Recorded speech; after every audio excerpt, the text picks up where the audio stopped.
Okay, so more reviews coming up, but time for the feature everyone apart from Mark continues to adore. It's been called, in fact, the greatest radio feature of all time by our YouTubers, a.k.a. the Chairborne Squadron. It is, of course, WTF, What's That Film?, where we attempt to provide some relief for those of you who can't quite remember all the details of a film, but you'd really like to watch it again. Send as much detail as you can, mayo@bbc.co.uk. The crew will try and help you out. We'll pause now for Mark to do his customary, why are they trying to humiliate me on a weekly basis, Huff? No, I'm not going to do that. I'm just not going to play. What do you mean you're not going to play? I'm just going to sit here and go, I don't know. I don't even know what the thing is anymore. I've got no idea. Well, I'm going to tell you what it is. Fine. And Garrett has sent it in, and the least you could do is to just sound engaged. So, Garrett, here's our latest WTF. Watched on Netflix between 2014 and 2016. Set in Brazil, and they were speaking Portuguese. This is this is one of the ones that we did last week. The main character was an estate agent. Either the clients attacked the estate agent and imprisoned her in the apartment, or ghoulish people were already living in the apartment. The whole thing turns into a cult ritual by the end, and possibly a portal to hell opens up. Standard. Yeah. Possible answers here from Martin L. Jones, one of our YouTube Chairborne Squadron. So, Garrett, you've got some homework to do. You need to watch these and let us know if we've cracked it.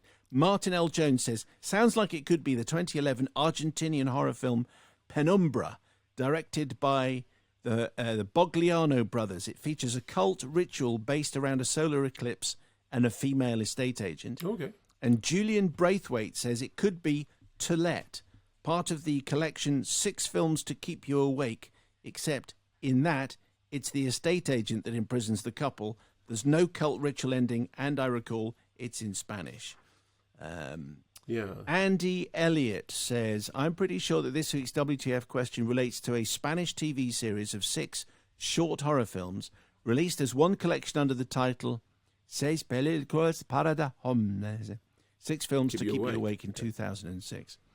One of the 6, To Let, concerns the crazed owner of an apartment who traps her would-be tenants in the apartment, in which creepily their possessions have already been installed. There's no portal to hell, but things do get pretty bloody and extreme.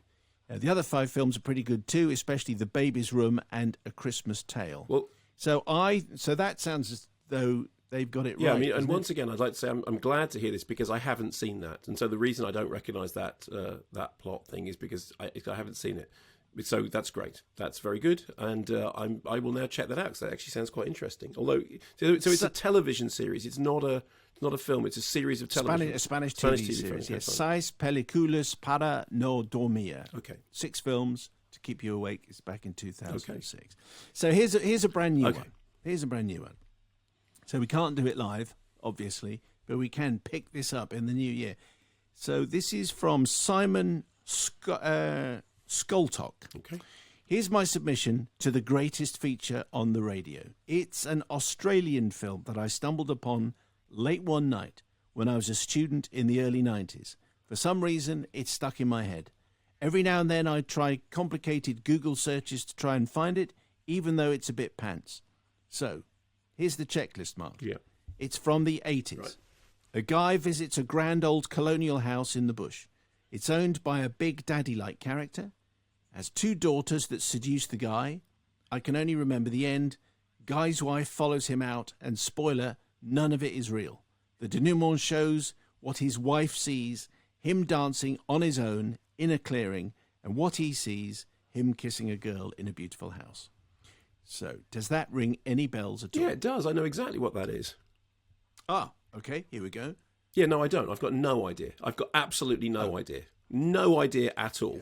You had everybody going there from it. We thought, yes, at last, it's going to be the thing, an instant hit. It just remains my least favourite feature of all time.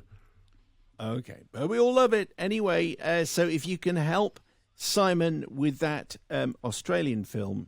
He thinks it's Australian. He thinks it's Australian.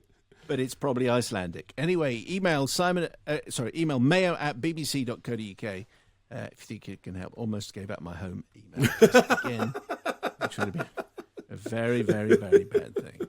We have another WTF here. Oh, good. So stand by, Mark. This is like a Christmas special for me. You're doing this just to Yeah. make my Christmas spoiled. Well, I didn't get you a Christmas present. So you got me this. So what I've done is, I've got you another WTF. But this this might be in your character arc. This might be your redemption. Okay. Equally, it might just be opening a portal to hell. You never know. Okay. This is from Lucy Cavell. Dear George and Clarence, I'm sorry. I can tell how much Mark hates this segment of the program. I love the fact that But I have knows. I have a film that has bugged me for decades. In a very similar story to one of your listeners, when this segment first began, my WTF harks back to the late 80s when I was playing at my best friend's house. We were told not to come downstairs because her mum and dad were watching a film we shouldn't see. Naturally, we sneaked downstairs to watch what was on the screen. Here is what I remember.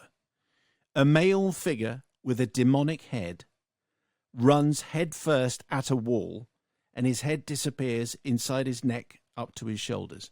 He then straightens up, reaches a hand into his neck, and pulls his head out again.